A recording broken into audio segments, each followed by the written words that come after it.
Muy buenos días, bienvenidos, bienvenidas todas. Disculpen ustedes por este par de minutos de retraso. Muy buenos días. Saludos desde la ciudad de Querétaro, desde el centro del país, en México. Saludos a Nicaragua, a Honduras, que entiendo, y a todo Centroamérica, donde se encuentran todas las afiliadas a Red Catálisis. Muchísimas gracias a todo y a todas. Este es el segundo ciclo, el segundo webinar de nuestro ciclo de webinars Innovación en industria financiera, retos y perspectivas. Les agradecemos a todo. Como es costumbre, me permito cederle la voz a don Raúl Sánchez, director general de la Red Catálisis. Adelante, don Raúl.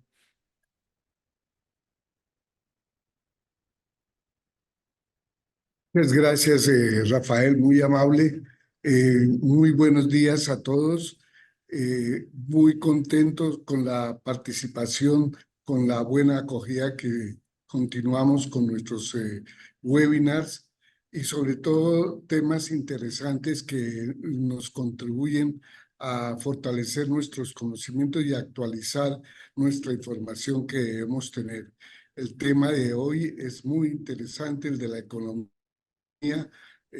para el 2024.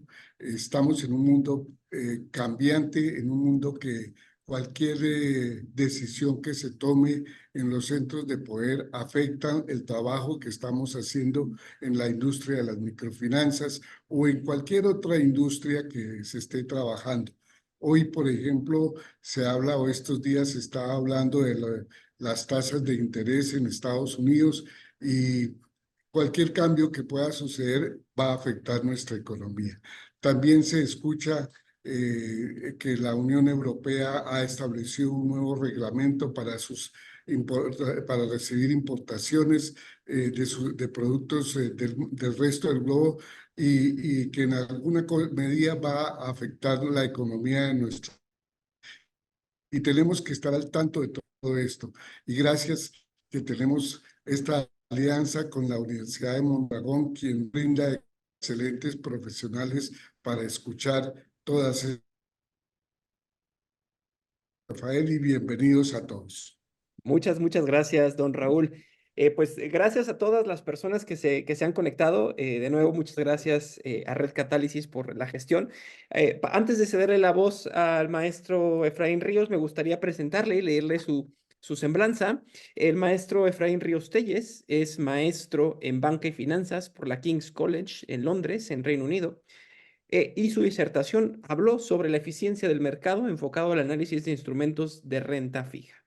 Es licenciado en Economía por el Instituto Tecnológico y de Estudios Superiores de Monterrey, ITESUM, Campus Ciudad de México, profesor de cátedra en esa misma institución, pero también en Santa Fe y en el Campus de Monterrey. Profesor de modelos econométricos, series de tiempo, programación financiera y contabilidad básica para estudiantes de licenciaturas en Economía y licenciatura en Finanzas. Profesor visitante de la Universidad de Mondragón, México, para la Dirección de Vinculación y Formación Continua. Además, ha colaborado con las grandes calificadoras internacionales, como es PricewaterhouseCoopers en México y, por supuesto, KPMG México, en el primero de los casos como Senior Associate Financial Services y Servicios de la Transformación, y en KPMG como consultor senior de Financial Risk Management y Market Treasury. Además, estando en PwC, desarrolló el sistema integral de domiciliación de pagos mediante metodología ágil para uno de los grupos departamentales y banca múltiple líderes en nuestro país, en México. Dirigió el reporte de situación de Open Banking en México. Realizó el análisis estratégico para la reingeniería de procesos de cobranza para una institución de banca múltiple también en México. Muchísimas gracias. Ahora sí le voy a dejar la pantalla para que pueda compartir, maestro Ríos. Muchísimas gracias a todos y todas. Y en lo que usted hace lo propio, yo les recuerdo que el chat de esta plataforma se encuentra disponible para que ustedes puedan formular las preguntas y al final tendremos unos minutos para que el maestro nos pueda ayudar a compartirlas. Adelante, maestro. Muchas gracias, Rafa. No sé si me escuchen bien del todo. Sí, perfecto. Y vemos la Perfecto, pantalla perfecto. perfecto. Pues muchísimas gracias a todos. Es un gusto poder compartir esta mañana con ustedes. Una disculpa por la demora. Como pueden ver, no estoy usando mis lentes porque no los encuentro. tomé unos minutos más para intentar buscarlos, pero no vamos a dejar que eso sea impedimento para poder hablar hoy de nuestro tema, que es un refresher de lo que le espera a esta región ya ahorita a punto de terminar el tercer mes del primer trimestre del 2024 con las perspectivas actualizadas de crecimiento y las perspectivas actualizadas de qué podemos esperar ya en esta región hoy en día, ¿no? Vamos a hablar, obviamente, como hemos hablado en estos webinars, sobre lo que pasa para esta región económicamente, hablando de números, de crecimiento, de indicadores. Nos vamos a tomar un momentito para hablar del gran evento que se viene este año para las economías que dependemos de la economía americana, que es los Estados Unidos y su panorama político, pero desde el punto de vista económico, no desde el punto de vista de la política social o de la política migratoria que puedan ejercer, sino cuáles son sus decisiones económicas. Y como una gran oportunidad y un reto para la industria de las finanzas, de todo tipo de finanzas, vamos a hablar del nearshoring, este fenómeno que se está dando, que es como una pequeña reversión, pero de una manera muy especial, de la salida de la fabricación masiva que se fue a Asia y que ahora por cuestiones de logística y por fortalecimiento del capital de las economías asiáticas regresa, ¿no? Y que es un punto que el sistema financiero y microfinanciero puede apoyar y puede subirse a este vagón para que se le dé un empuje muy fuerte al crecimiento de la región y también se le pueda dar un gran cambio. Es una oportunidad muy favorable para dejar de depender de la exportación de materiales sin procesar y se comience a procesar en la región, ¿no? Como nos lo indicaban y comentábamos rápidamente antes de empezar esta plática, hay cambios de reglamentos, hay cambios de la importación en la Unión Europea. Empieza a haber descontento incluso en los mercados locales agrícolas por las nuevas regulaciones, ¿no? Y eso también va a repercutir en la exportación de productos primarios desde cualquier región del mundo. Simplemente el mercado local hoy en día está convulsionado por esto. Hay protestas en Hungría, hay protestas en España, hay protestas en Francia y en Italia por las nuevas regulaciones que apuntan a nuevos tratamientos, nuevas formas de crianza, nuevos químicos, agroquímicos, en fin, todo un tema que se ha cambiado en vistas del desarrollo ambiental y en vistas de la producción equitativa, que estos mercados están encontrando difíciles cubrir, ¿no? Pero que también pueden ser una gran oportunidad para la región. Entonces, vámonos directamente a este panorama general de la región. Nosotros veníamos de un 2021 terminando la pandemia con un gran repunte. Teníamos un repunte muy interesante que llegó a estar hasta el 7.2 en toda la región. Después tuvimos una desaceleración en 2022 de 3.9 y por último llegamos a esta desaceleración de 3.7 para la región, ¿no? Aquí estamos hablando que en la región se espera incluso un 2.3, menos crecimiento, mucho más moderado, pero de nuevo este número para Centroamérica sigue siendo superior que para toda la región, como ha ocurrido ya en los últimos 3 años. Esto nos tiene que decir una cosa. Centroamérica ha estado consistentemente después de la pandemia cumpliendo sus objetivos de crecimiento, cosa que, por ejemplo, la economía mexicana, la brasileña, la argentina, la chilena no están logrando, la colombiana, la boliviana. Esta región se está viendo privilegiada por un bono de crecimiento que no se esperaba después de la pandemia. Si recuerdan webinars de temporadas pasadas, de series pasadas, hablábamos que había que ser muy cautelosos, que había que ser muy cuidadosos para poder capitalizar estos crecimientos que estaban superiores a lo que la región proyectaba y se están cumpliendo. Digo, continuamente la región reporta que está llegando en promedio a estos números que son superiores a los de sus vecinos, ¿no? Superiores en 1.2, 1.3%, pero cualquier ventaja competitiva se ve reflejada aquí?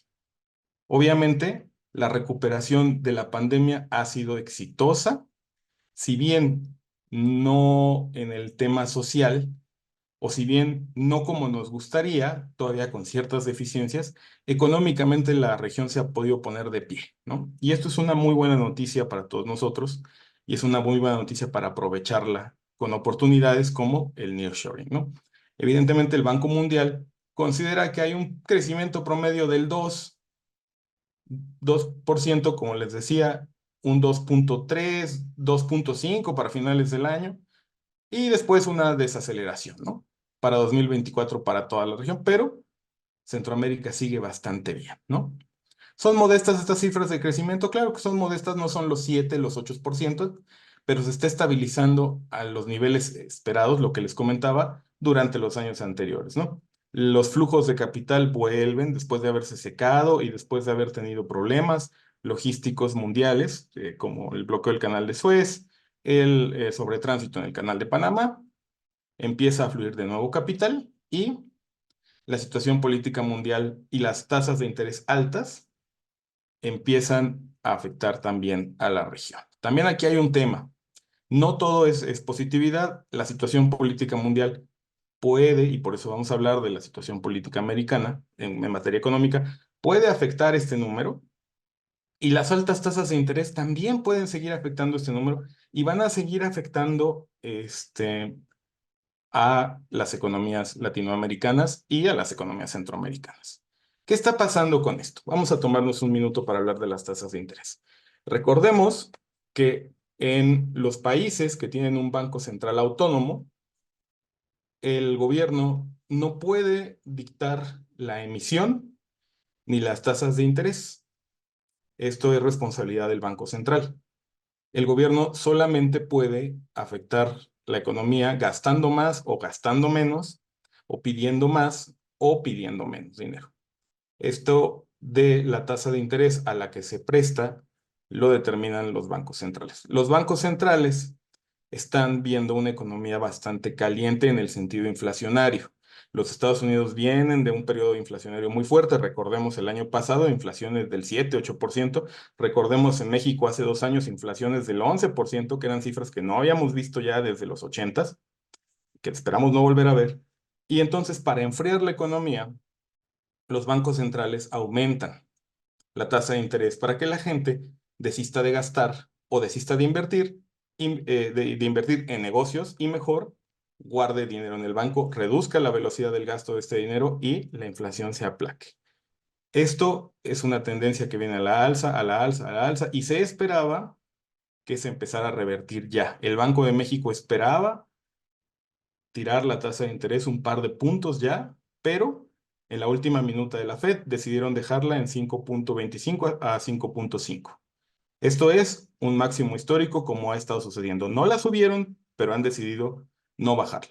Este enfriamiento de la economía vía las tasas de interés solamente puede hacer que los gobiernos respondan con más gasto o con emisión. Y esto puede comprometer esta cifra de crecimiento, ¿no? Esta situación de las altas tasas de interés van a seguir prevaleciendo mundialmente, ¿no? Entonces hay que tener cuidado.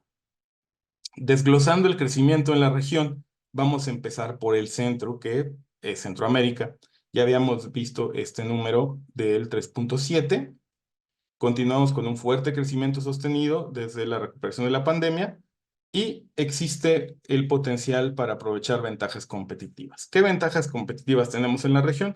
Una excelente posición geográfica para el paso de carga y el paso logístico, que van a dar también una gran oportunidad de nearshoring. Climas que, si bien el fenómeno del Niño pues nos tiene pendientes de desastres naturales, afortunadamente no han sido materializados, no se ha tenido un gran impacto en ese sentido, y pues el desarrollo y el orden político de la región. No vamos a juzgar de nuevo en estos webinars la posición política de cada uno de los países que componen Centroamérica, pero sí vamos a decir que los mercados ya se acostumbraron a estos regímenes y han podido trabajar con ellos. Algunos han resultado bastante amigables para el desarrollo económico, brindando cierta certidumbre jurídica, como es el caso de El Salvador.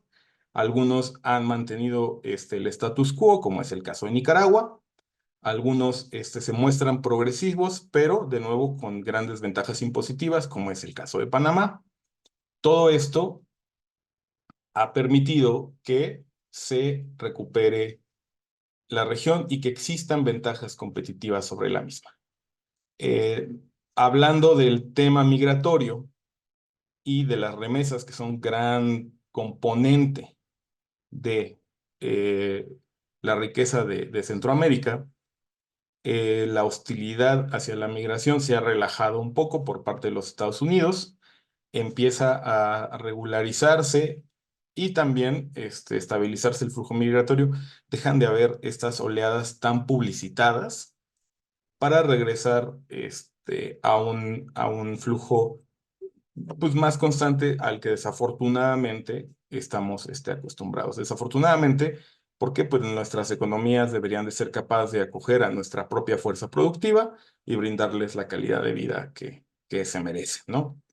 Pero, pues esto sí tiene un efecto positivo. Por ejemplo, en México existe un crecimiento de las remesas. Eso también habla de la fortaleza de la economía norteamericana, que ha permitido acomodar todos estos trabajadores migrantes y que también les permite mandar remesas a sus países de origen, ¿no? Entonces, este número se apuntala bien. Aquí hay un error en estos 2022, no se actualizaron. Les pido una disculpa, es 2024, ¿no? Pasándonos hacia arriba de Centroamérica, que es México, vemos cómo estamos alcanzando o se nos está proyectando un 2.6. La economía mexicana constantemente ha estado con números mucho menores. En el 2023 estaba en un 3.6 y ahora la perspectiva para el crecimiento de la región es del 2.6 y se prevé que en el último trimestre del año se cumpla un 2.1. Más o menos un promedio es lo que vamos a obtener en México. Estamos esperando uno de los eventos que cada 6 años sacuden a la economía mexicana, que son las elecciones presidenciales. Los mercados están nerviosos. En año electoral es normal que se muestre un crecimiento débil porque se espera un cambio de régimen. Sin embargo, esta vez los mercados pueden optar, bueno, los mercados van a reaccionar a lo que decida la gente entre la continuación del oficialismo y sus políticas de gasto y asistencia, sin ya mucho shock, como ocurrió cuando se cambió el gobierno hace 6 años, o el regreso de una oposición que es conservadora fiscalmente y que es conservadora en números macro y que ha tenido buenos resultados económicamente hablando cuando ha gobernado, ¿no? Ya el miedo del régimen entrante se acabó, las empresas han podido negociar con el gobierno después de 6 años y van a poder seguir negociando con él. Ya no se percibe esa hostilidad hacia el sector privado tan prevalente como empezó ocurriendo durante el cambio de gobierno. Sin embargo, este diferencial de crecimiento puede ser aprovechado por la región para efectos, por ejemplo, del nearshoring, ¿no? Y ahora vamos a ver hacia el sur de Centroamérica qué es lo que está pasando en Sudamérica, ¿no? Sudamérica viene con números mucho más modestos y se espera que para 2005 haya un pequeño repunte en su crecimiento. Esto viene impulsado por una inestabilidad y cambios de régimen bastante interesantes, ¿no? Colombia, que adoptó una posición económica muy asistencial, muy de gasto. Argentina, que hizo completamente lo contrario, que ha totalmente reducido y cortado el gasto, pero sorprendentemente, las políticas argentinas han significado la aceptación implícita de los requisitos del Banco Mundial. Una de las grandes fuentes de financiamiento del gobierno argentino es y ha sido pedirle dinero al Banco Mundial o al Fondo Monetario Internacional. El Fondo Monetario Internacional usualmente ha restringido este dinero a cambio de políticas muchísimo más estrictas en el sentido del manejo del arca pública.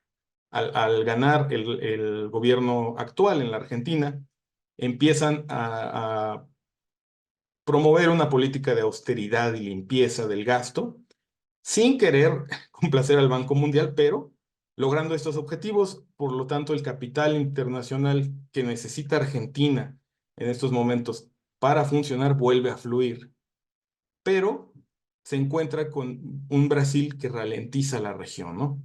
Chile también tuvo un cambio político importante, que también ha sido bastante moderado contra lo que se esperaba que pasara en Chile con el cambio de gobierno.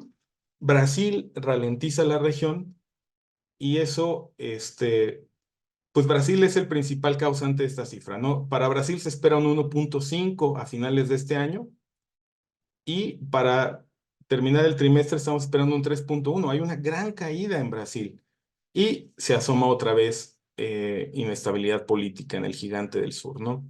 Otra vez empiezan acusaciones penales, otra vez un expresidente o un movimiento podría estar en la cárcel y esto obviamente no le da certidumbre a los inversionistas, ¿no? No vamos a decir que el régimen argentino sí da esta certidumbre, pero resulta ser un poco más amigable para la inversión, ¿no? Entonces, estos números que probablemente no nos dicen mucho a simple vista, nos hablan de una oportunidad de crecimiento en la región contra el sur y el norte, y nos hablan del nerviosismo que existe a los cambios políticos que están ocurriendo en nuestra región a la economía que conllevan, ¿no? Evidentemente no estamos juzgando la posición social, la posición asistencial, la posición internacional que quieran asumir los gobiernos, ¿no? Simplemente estamos viendo si quieren gastar, si no quieren gastar, si quieren emitir, si no quieren emitir. Por ejemplo, Argentina ha caído en ciclos de enorme devaluación y alta hiperinflación porque en sus épocas más oscuras financió su operación imprimiendo dinero, ¿no? Y recordemos que en los países como en los que nosotros vivimos, donde el dinero es fiduciario, vale porque es finito, ¿no? Y si empezamos a imprimir más dinero, pues ya no es tan finito y por lo tanto vale mucho menos, ¿no? Mientras más hay de un bien, menos raro se vuelve y menos caro cuesta, ¿no? Obviamente las cosas que son únicas cuestan más que las cosas que son abundantes y por lo tanto si estamos imprimiendo dinero, el dinero se vuelve abundante y por lo tanto vale menos. ¿Qué fue lo que pasó en la Argentina? El nuevo gobierno es totalmente un eh, enemigo de imprimir dinero, ¿no? Y el gobierno brasileño es un amigo del gasto público, pero no ha sabido direccionar este gasto para que se convierta en crecimiento, ¿no?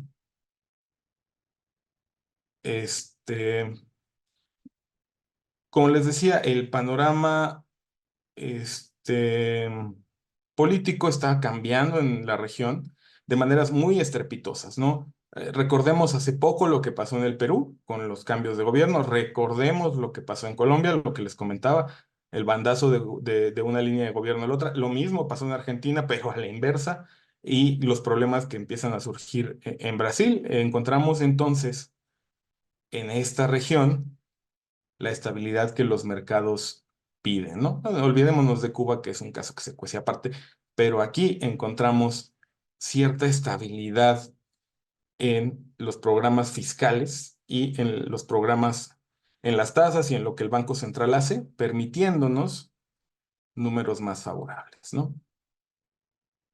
Vamos a hablar de riesgos, riesgos regionales para este 2024. ¿Qué nos dicen estas cosas, no?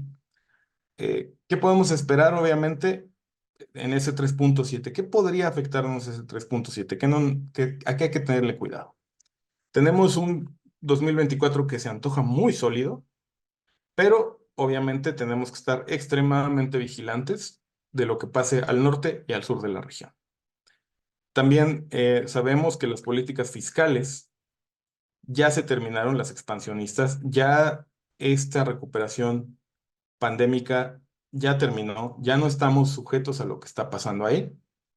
Pero los mercados ya están otra vez conformes con las políticas que están aplicándose actualmente y ya se están acostumbrados o están haciendo amigas de esta situación actual, ya no alterada por ninguna pandemia, y se están trabajando en común, ¿no? Ya los mercados aceptan a los regímenes que hay y las políticas fiscales regresan a su cauce. Hay que observar si no hay un cambio radical en cualquiera de estas vertientes, ¿no? Si empieza a haber una ampliación del gasto, si empieza a haber una contracción del gasto, esto podría muy gravemente mover ese 3.7. ¿Cuál es nuestra oportunidad? Hay un riesgo de no aprovechar estos años de crecimiento regional superior al que hay en otros lados, abocándonos a lo de siempre, que es la exportación de materias primas, porque esto nos mantiene vulnerables a los vaivenes de los mercados y nos mantiene captivos a los movimientos de otras economías, ¿no? ¿Cuál es, qué tendríamos que cuidar para aprovechar este bono de crecimiento que tenemos? Pues, seguir apoyando esa transformación de la exportación pura de materia prima a un desarrollo realmente industrial y tecnológico en la región. Y aquí es donde las microfinancieras, las financieras, la industria de prestar dinero y de apoyar negocios es vital.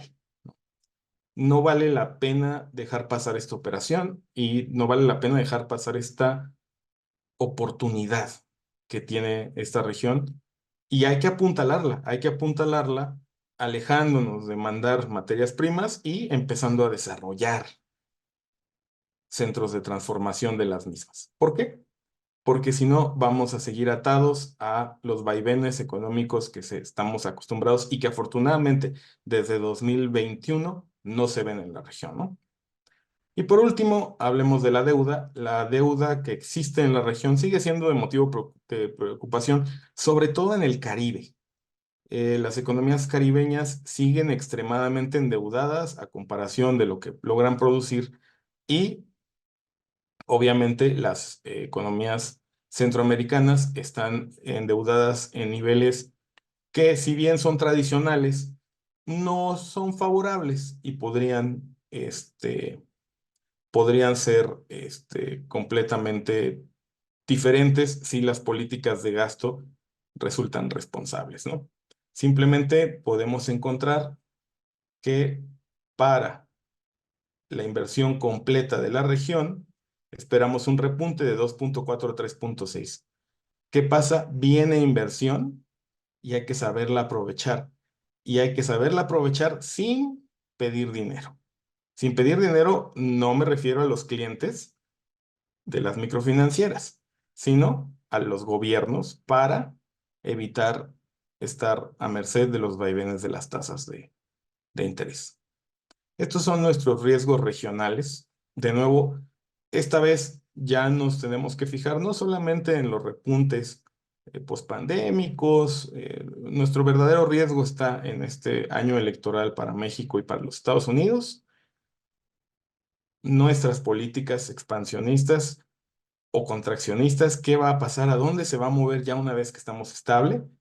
Si o si no aprovechamos este crecimiento para consolidarnos, y cómo andamos de deuda. Estos son nuestros riesgos principales en el 2024. Ahora vamos a platicar un poco acerca del panorama electoral en los Estados Unidos. No desde el punto de vista político, sino desde el punto de vista económico, ¿no? Una vez más, tenemos las mismas fórmulas de hace 4 años. Una vez más, se enfrentan las mismas personas con una fórmula muy parecida. Recordemos que en la elección americana se eligen vicepresidentes, lo cual muy probablemente para el gobierno actual no cambie, y para el gobierno opositor, el que se presenta como opositor, sí haya un cambio de vicepresidente, ya que hay una ruptura con el vicepresidente pasado, que era Michael Pence, y el presidente anterior, que era Donald Trump, ¿no? Probablemente se elija una figura diferente como vicepresidente. vamos a hablar de lo que ocurrió en en sus políticas fiscales durante sus gobiernos.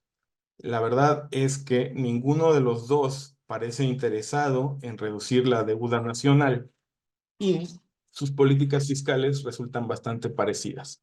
No ha habido grandes incrementos del gasto, no ha habido grandes usos del gasto desde las acciones militares promovidas por el gobierno de Obama. No ha habido una gran movilización de recursos que alteren el gasto de gobierno invertido en la maquinaria industrial militar. Tampoco ha habido una gran expansión en infraestructura. Recordemos que el gobierno de Donald Trump no era un fanático de invertir en infraestructura. El gobierno de Joe Biden tampoco ha sido muy afecto a invertir en infraestructura y en continuar con el efecto positivo del gasto. El gobierno de Biden como el gobierno de Trump tuvieron que pelear, uno con el inicio y otro con el final de la pandemia, y probablemente sus políticas fiscales se vieron marcadas por esto, ¿no? Quizás los ahorros que se proyectaban o los grandes gastos que se proyectaban no se pudieron llevar a cabo, ¿no? Que se espera que si el gobierno actual se mantiene otros 4 años sin la presión de la pandemia, puede empezar a restaurar el gasto en infraestructura, que le hace muchísima falta al país, y que si cambia el régimen, se contraiga mucho el gasto militar, se limite el gasto que se está teniendo para involucrarse en el frente de Ucrania y se reanuden las hostilidades comerciales con otras potencias, ¿no? Recordemos que el gobierno pasado de los Estados Unidos se enfrentó comercialmente con Asia, se enfrentó comercialmente con Europa, molestando muchas veces a la industria asiática, negándoles la exportación o importación de grano. Ese fue uno de los más grandes peleas que tuvieron, y esto acabó beneficiando indirectamente a la Argentina, ¿no? Por una compra-venta de frijoles de soya, pero ese es solamente un ejemplo, ¿no? El régimen actual es amigable al comercio internacional. El régimen que podría entrar de nuevo, que sería el de Donald Trump, es un régimen que es más nacionalista ideológicamente, que por lo tanto desea continuar cortando el gasto internacional, ¿no? Las tasas de interés en ambos casos se mantienen en números récords, ¿no? Tanto al gobierno de Trump como al gobierno de Biden les ha tocado enfrentar tasas muy altas. Recordemos que Trump numerosas ocasiones comentó y tuvo algunos desencuentros con la administración de la Reserva Federal por las tasas tan altas, y Biden pues no ha tenido los mismos, pero es evidente que el control de la inflación ha sido también uno de sus grandes limitantes para poder llevar a cabo un programa más amplio del gobierno. No se espera que la tasa empiece a bajar hasta el próximo año y que de ahí se reduzca drásticamente hasta llegar a los niveles a los que nos tenía acostumbrados de 2.5, casi 3%, ¿no? Sin embargo, todo depende de si se continúa con lo que viene pasando con el gobierno actual, o si el gobierno que reta el oficialismo gana, pues a qué nos puede estar, a qué nos puede estar sujetando, porque pues, recordemos que es un gobierno muy volátil. Por eso va a ser muy importante estar atentos a las políticas comerciales. Esto, por lo que les venía comentando que pasó en la administración de Trump con las potencias asiáticas, con la importación de granos, con la importación de tecnología, las políticas recaudatorias. Recordemos que hubo un corte a la tasa impositiva de las personas que están en el último decil poblacional durante el gobierno de Trump. Esto quiere decir que les perdonaron impuestos a los llamados billonarios, ¿no? Dejaron de pagar impuestos, tuvieron un break, y este break no se vio reflejado a las personas con mucho menores ingresos, ¿no? Básicamente se reflejó como en un 1% para las personas de consideración media, de clase media, pero se vio reflejado hasta en un 20% para las personas millonarias y billonarias, ¿no? Esto evidentemente le costó a la recaudación y este dinero que se esperaba que al liberarse a los billonarios viniera hacia abajo y ellos crearan más empleos, más, pues no se dio este efecto. Y este efecto y estas políticas recaudatorias está anunciado que se van a repetir de llegar al poder Donald Trump, ¿no? Y por un lado, no se reflejan en la economía interna, pero sí aumentan el consumo y el poder de gasto, y esto también puede ser beneficioso para nuestras economías. No, no lo veamos desde el punto de vista del ente político, veámoslo desde el ente económico, ¿no? Se sospecha como cuando se ganó la primera presidencia de Donald Trump, que fue una transición desordenada, con políticas muy desordenadas, y bandazos de administración. Sin embargo, si se conserva el gobierno actual, podemos estar seguros de que no va a haber estos cortes recaudatorios, de que probablemente los cortes recaudatorios se traduzcan directamente a las clases más populares, como está ocurriendo con el perdón a la deuda estudiantil y de otros créditos que de nuevo pueden fortalecer el mercado interno y a nosotros como latinoamericanos nos puede ayudar, ¿no? Entonces, tratemos de estar, obviamente, vamos a estar al pendiente de todos estos movimientos. Es el gran movimiento de los mercados este año, aparte del mexicano, y tenemos que estar vigilantes no solamente a esta retórica, a los insultos, a la política migratoria, sino más bien a lo que viene detrás de fondo, ¿no? ¿Qué se va a hacer con la tasa? ¿Qué se va a hacer con el gasto? ¿Y qué se va a hacer con los impuestos? ¿Los van a recaudar más? ¿Los van a perdonar? ¿A quién se los van a perdonar? ¿A quién le van a cobrar más? ¿A quién le van a cobrar menos? ¿Con quién se van a pelear? ¿Con quién no se van a pelear? Todo esto en materia económica, aparte del debate que podamos tener como latinoamericanos con el tema migratorio o pues con el tema ideológico político, ¿no? Como parte de la industria financiera, estos tres ejes nos vuelven a preocupar porque, una vez más, estamos en la misma encrucijada, ¿no? Parece que seguimos una vez más las películas de antes vuelven a estar en el cine hoy y una vez más las mismas dos fórmulas se enfrentan, pero ahora quizás la oposición pues muchísimo más radicalizada, ¿no? En temas económicos.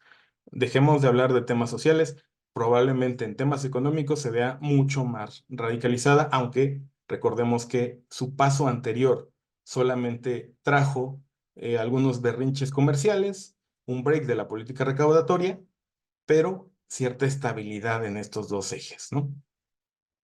Y por último, vamos a tomarnos unos minutos para hablar de el efecto del nearshoring, qué es, por qué viene y cómo podemos aprovecharlo y cómo la industria financiera puede potenciar este movimiento. El nearshoring no es nada más que el hecho de que se produzca cerca del gran consumidor, ¿no? Eh, Vamos a recordar lo que pasó durante los años 90, cuando en los Estados Unidos la economía empezó a cambiar de ser una economía netamente de manufactura, como ocurría en los 70, a ser una economía de servicios, ¿no? Los automóviles que se fabricaban en los Estados Unidos, en Michigan, en el Midwest, que se fabricaban en el Mid-America, se dejaron de fabricar para importarse desde Japón o fabricarse en México, ¿no? Nacieron grandes polos industriales en México para fabricar automóviles. Los electrónicos también se empezaron a fabricar en masa en Asia.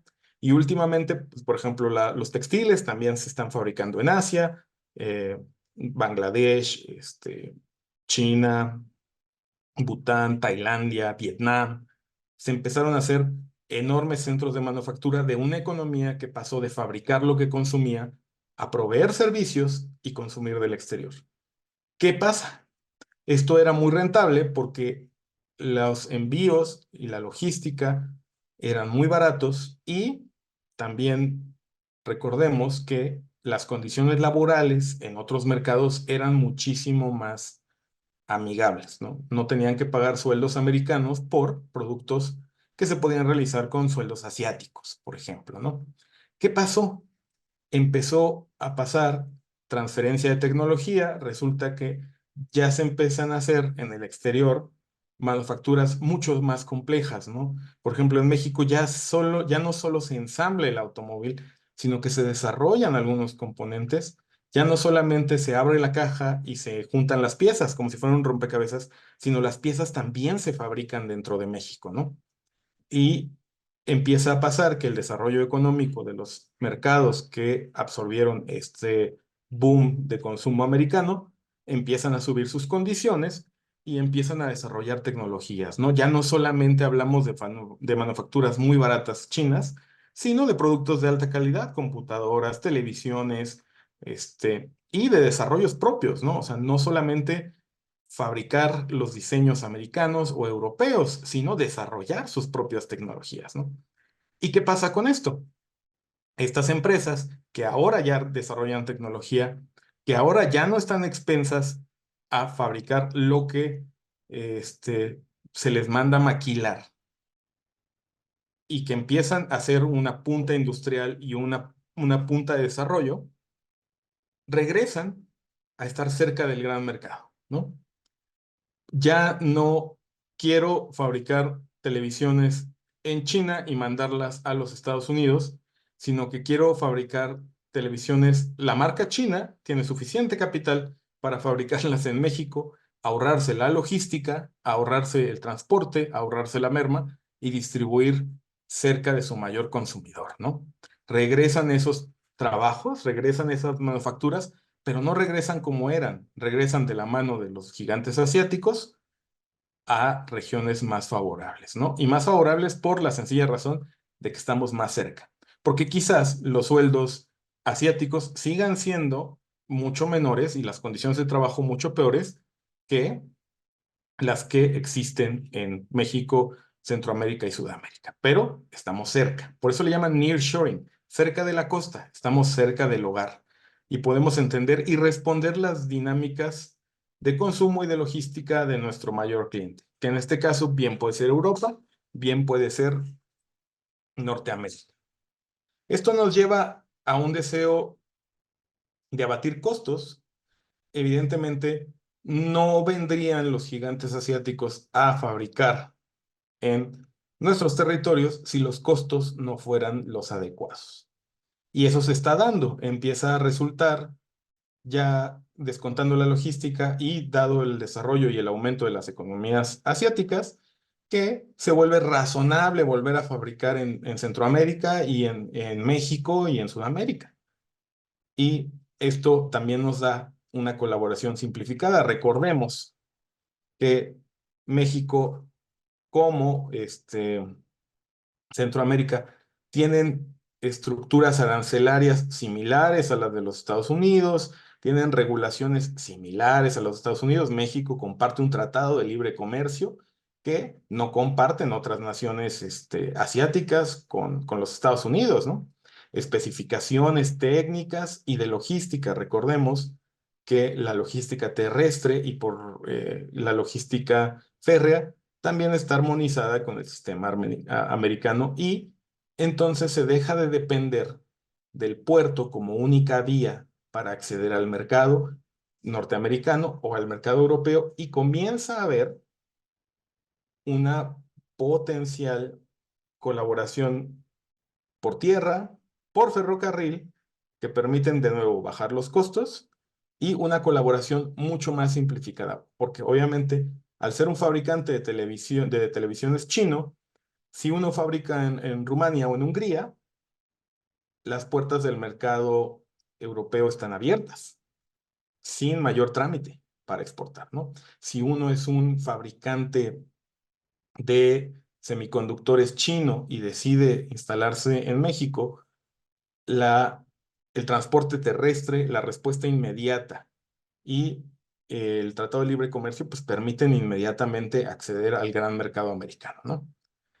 Obviamente, la forma de sacarle el mayor jugo al nearshoring son estas alianzas estratégicas. De nuevo, no solamente queremos vender, abrir la caja, armar el producto y venderlo. La única forma en que vamos a realmente capitalizar el nearshoring es crear ecosistemas productivos dentro de nuestras economías que permitan manufacturar completamente. No queremos que nos lleguen, que se vayan madera y nos regresen papel para nosotros convertirlo en libretas y mandarlo a Estados Unidos. Nos gustaría tener todo el ecosistema completo que nos permita dejar de depender del terciario, que en este caso sería el fabricante que viene a hacer nearshoring, ¿no? Por ejemplo, y vuelvo al sistema, vuelvo al ecosistema de construcción automotriz en México. Es un sistema que con los años pasó de simplemente armar las cajas con los kits que venían a empezar a desarrollar plásticos, arneses, metales, semiconductores, textiles. Y eso permite un ecosistema que lo vuelve muy atractivo y por eso no ha dejado de ser y no ha caído ante la importación de vehículos asiáticos hacia Estados Unidos, ¿no? Entonces, ¿qué podemos hacer nosotros para potenciar esto como industria financiera? Necesitamos enfocarnos a crear ecosistemas completos. Nosotros no los vamos a crear directamente, pero sí podemos apoyar su creación completa, ¿no? Podemos dirigir nuestras estrategias a financiar un ecosistema completo, no solamente al productor de café, sino al importador de el empaque, sino también al intermediario que lo comercia y lo lleva. Y en este caso el nearshoring, si por ejemplo hablemos de la industria textil, no solamente importar la materia procesada, la tela y generar las prendas, sino un ecosistema completo de soporte, de creación, de tratado de la materia prima que nos permita recuperar ese boom de manufactura que tuvimos nosotros dentro de los 80s cuando empezaba a cambiar la economía americana. Y evidentemente tenemos que estar pendientes a la regulación. ¿Por qué? Porque como les comentaba, obviamente, y vuelvo al caso de México, que es el caso que mejor conozco, eh, hay una regulación, un tratado de libre comercio que busca igualar las condiciones laborales e impositivas en los dos países para no generar desbalances. O sea, si los obreros en Estados Unidos tienen ciertos derechos, se espera que los obreros mexicanos tengan ciertos derechos similares para evitar que sea desfavorable la manufactura en los Estados Unidos por estas razones. Entonces, la regulación con la que nosotros operemos tiene que estar armonizada con las condiciones laborales e impositivas de los mercados a los que les queremos vender para evitar cualquier disputa que pueda venir en los tratados de libre comercio o en los acuerdos comerciales, que son los que nos dan el spotlight, los que nos da el reflector para hacer potencias del nearshoring, ¿no? No queremos que empiecen a haber disputas internacionales porque en nuestros mercados las condiciones impositivas o laborales son muy diferentes a las de los mercados globales y por eso ellos empiecen a llamar a los mecanismos de acuerdo, que ya ha ocurrido en México, por ejemplo, con General Motors, ¿no? Que dice, oye, yo sé que tú eres más barato, eso está bien y es parte del tratado, pero tus empleados no tienen la libertad de escoger el sindicato que los represente y los míos sí. Y esa es una condición que puede inclinar la balanza injustamente. La balanza es inclinada justamente porque tus costos son menores, tu cercanía, pero esto del sindicato podría mover las condiciones de una manera que sea injusta. Y entonces empiezan las disputas o entonces empiezan las limitantes. No queremos que el gran consumidor al que las empresas se quieren mudar cerca, quieren comprar una casa al lado del gran mercado, empiece a quejarse de que las condiciones o impositivas sean desfavorables y que digan esto es una ventaja desleal, ¿no? Que nos acusen de un dumping, que nos acusen obviamente de condiciones laborales inhumanas, cosas con las que sea desleal competir, ¿no? Entonces, esta es una gran oportunidad, es un movimiento que se empieza a gestar y que va a marcar esta década, así como la maquila marcó los 80s en México, en El Salvador, en cuestiones textiles. y los 90 marcaron la gran huida de los 2000 hacia Asia de los electrónicos y la transferencia tecnológica hacia esos mercados. Ahora nosotros ya somos consumidores que no consideran una marca china como de inferior calidad, la consideramos a la par, no la consideramos como una imitación y no solo vemos a China, a Vietnam, a Taiwán, a Corea como fábricas del mundo, ahora los vemos como desarrolladores y queremos que ellos vengan a fabricar cerca de nosotros, que somos un mercado muy interesante. Y si nos mantenemos colaborando armonizadamente como región, si empezamos a crear ecosistemas completos de manufactura y si como gobiernos, como instituciones, como países, nos mantenemos en una regulación justa y armonizada, vamos a poder aprovechar esta década de nearshoring, ¿no? Que es una gran oportunidad para, de nuevo, salir de simplemente mandar madera a poder mandar todos sus derivados procesados, ¿no? Y dejar de depender de los bandazos económicos de otras economías. Estamos hablando de un movimiento que puede tardar 15 años. En economía las cosas son tan rápidas como un punto en la tasa de interés, tan rápidas como una cotización de una acción, pero también lo son lentas, lentas como los efectos de la pandemia, que venimos años hablando de ellos y hemos visto cómo han ido evolucionando. Y en este caso, esta oportunidad que tenemos, que también va a ser lenta, pero la podemos capitalizar. Y con esto terminamos mi parte de esta intervención. Les recuerdo que sigo a sus órdenes. Es mejor que me contacten vía la Universidad Mondragón, pero sigo a sus órdenes y con mucho gusto siempre de poder participar en estos webinars. Muchísimas gracias, maestro, por esta cátedra en economía y en análisis geopolítico, diríamos, en las ciencias sociales. Muy interesante. Tenemos algunas preguntas de nuestros participantes. Edwin Lara, en particular, desde Honduras. Dice, muy buen análisis de la situación. Tengo una consulta. ¿Cómo se puede explicar si hay un crecimiento positivo en muchos de los microempresarios, clientes de las organizaciones privadas de desarrollo financiero, las OPDFs, son, digamos, las instituciones crediticias microfinancieras que existen en Centroamérica? Recapitulo. ¿Cómo se puede explicar si hay un crecimiento positivo? En muchos de los casos, los microempresarios clientes de la OPDF ven disminuido su nivel de rentabilidad. La rentabilidad y el crecimiento no van precisamente de la mano tanto como nos gustaría. Puede ser que una empresa tenga un enorme flujo y que su flujo aumente, o sea, puede ser que una empresa tenga muchos más clientes y mucho más movimiento, pero que a su vez la rentabilidad de la misma permanezca constante, ¿no? Puede ser que lo que estamos ganando por cada operación resulte igual si hacemos 1000 o si hacemos 2000 o si hacemos 3000 operaciones o 3000 productos y que el margen que le estemos sacando a cada producto sea el mismo, ¿no? La manera de destrabar la rentabilidad es agregando valor a los productos. Y es ahí donde les comento esta oportunidad que tenemos para financiar ecosistemas completos, ¿no?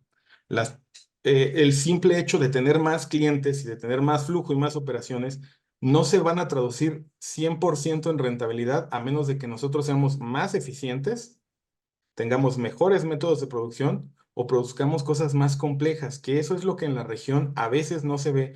Y por eso, aunque tengamos 5% de crecimiento, las personas no ven un aumento en sus márgenes, ¿no? Porque de nuevo, estamos hablando de que los márgenes se van a aumentar cuando tengamos, de nuevo, mejores y más complejos productos, menores costos, evidentemente, porque pues, evidentemente los costos van directamente en contra del margen que tenemos y cuando tengamos, obviamente, manufacturas más tecnificadas, ¿no? Y le agreguemos valor a lo que producimos. Y ese es uno de los problemas que pasan en nuestras economías. Por ejemplo, México, y de nuevo el caso mexicano, es un país que trabaja mucho, muchas horas, pero la productividad, por más horas que se trabajen, no aumenta, ¿no? O sea, trabajamos y no somos más productivos. ¿Por qué? Porque no estamos capacitados, porque no producimos cosas más complejas, porque nuestros costos no decrecen, y no decrecen no porque nos paguen más, sino que seguimos siendo impositivamente pesados, regulatoriamente lentos, y por eso, aunque el número se vea muy bonito, 3.7, pues el empresario, el microempresario, pues no ve más margen, ¿no? Porque atrás de ese número, que de nuevo yo les decía, es muy bonito, pero hay que saber capitalizarlo y esta rentabilidad, el margen y el beneficio del negocio solamente se van a acrecentar si nos vamos a la noción contable que hay que quitarle impuestos, hay que quitarle costos y hay que añadirle valor. Si hacemos esas tres cosas, cualquier negocio evidentemente le va a sacar más a su negocio, ¿no? Entonces, por eso no se traduce realmente porque nos falta desarrollar esa parte. Y esa es la parte que tenemos que ayudar a desarrollar completamente, ¿no? Muy bien, muy clara la respuesta. Me gustaría antes de pasar a las siguientes y es dar unos minutos para ver si alguien más tiene alguna pregunta en el chat que la pueda formular. Me gustaría agradecer a todas las instituciones que se conectaron el día de hoy. A Fama, muchas gracias. A todos, a Fabreto Children's, muchas gracias. A Fundación Covelo, a Fundenuce en Nicaragua, muchas gracias, a Funder, a Intellect System y a Pilar OPDF, muchas gracias a todos y todas por conectarse, por supuesto, todos pertenecientes a Red Catálisis. Em, eh, y ODEF Financiera también estoy corrigiendo, ODEF Financiera también está conectada. Dice Yacer Vázquez, estimado, mayor parte de los países de Centroamérica tienen sus fuerzas por remesas provenientes de Estados Unidos. ¿Qué nivel de riesgo económico considera si se depara Centroamérica, si se da para Centroamérica un cambio de poder en Estados Unidos? Evidentemente, como les decía, es un riesgo muy fuerte. No vamos a hablar del tema migratorio porque la vez pasada no hubo deportaciones en masa. Solamente digamos que ya no podrían entrar nuevas personas, ¿no? La situación migratoria se pondría difícil como ha estado, como estuvo durante los 4 años del mandato pasado, ¿no? Pero no hubo estas deportaciones y estas purgas en masa de las que teníamos miedo, ¿no? Eh, Evidentemente tendríamos que estar más observantes de el desempleo y de la política asistencial e impositiva. Recordemos que los migrantes no trabajan oficialmente en Estados Unidos. Muchos no trabajan formalmente en los Estados Unidos, no piden devolución de impuestos, algunos los pagan, algunos no, algunos trabajan en la ilegalidad completa. Pero si hubiera un movimiento para regularizarlos, sí podríamos observar un golpe a sus ingresos por la carga impositiva y por lo tanto un menor reflejo en las remesas. También, obviamente, si empieza a haber una depresión económica donde el sector construcción o el sector agrícola, que es donde más va la migración ilegal, y el sector manufactura en menor escala, si esos sectores se contraen, también las remesas se van a contraer. Ahorita estamos en números de remesas bastante impresionantes, que no es algo de lo cual tengamos que estar orgullosos, nosotros al contrario, no deberíamos, pero apuntan a nuestras economías, en el mejor de los casos, pero hay que estar muy pendientes. Yo estaría más pendiente más que del tema migratorio, del tema impositivo, porque se habla de este esfuerzo fiscalizador del migrante y también se habla de este golpe a el indicador construcción. Recordemos que la construcción en los Estados Unidos es de esos indicadores que, contrario a otros países, nos dice muchísimo de qué está pasando en la economía. Muchísimo. No hay una economía donde la construcción residencial sea tan indicativa. Y desafortunadamente, porque son trabajos peligrosos y son trabajos muy duros, ahí es donde trabaja la mayoría de los migrantes centroamericanos y de los migrantes mexicanos. Entonces hay que estar pendiente. Sí podría haber una gran afectación, eso es obvio. Evidentemente la entrada de remesas a los países se puede ver seriamente afectada, incluso por la iniciativa de decir, no los voy a fiscalizar directamente, o sea, no voy a ir a perseguir migrantes para que paguen impuestos, pero voy a empezar a cobrar impuestos a las remeseras, ¿no? En cada envío. Aparte de las comisiones, les voy a cobrar los impuestos ahí, que ese es un plan que no se ha dado formalmente, pero no ha dejado de estar en la mente del gobierno republicano que podría llegar a ocupar la presidencia. Eso es. Muchas gracias, maestro Ríos. Voy a compartir de nuevo mi pantalla para platicarles un poquito sobre los webinars que tendremos en siguientes fechas. El siguiente, el jueves 18 de abril, Inteligencia Artificial como modelo de negocios. Es un webinar muy interesante que estará a cargo del maestro Adrián Calcáneo Damián, es director de la Facultad de Negocios de la Universidad Mondragón, México, doblemente titulado por la Universidad de Worms en Alemania. Hablaremos sobre el ABC de la inteligencia artificial. Ahora parece que todo tiene inteligencia artificial, pero ¿qué es y cómo aplicarla en la industria financiera? Hablaremos sobre la inteligencia artificial aplicada en la experiencia del cliente o del usuario.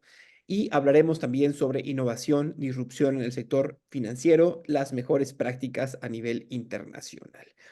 Después, este sin duda es un tema muy interesante, como todos los de este ciclo, y después, en el mes de mayo, jueves 23 de mayo, tendremos vanguardia en negociación y cobranza para financieras. De la A a la Z en la gestión de la cobranza, técnicas de negociación para la cobranza y el crédito, productos de recuperación, finiquitos, reestructura de deuda, descuentos, convenios judiciales, entre otras herramientas, y buenas prácticas de programas de alivio de deuda. Esto a cargo del maestro Raúl Vargas, que ustedes ya lo conocen, que estuvo con nosotros hace un webinar, que es catedrático de la Universidad Mondragón, México, y en la Facultad de Finanzas, con más de 35 años de experiencia en el sector bancario.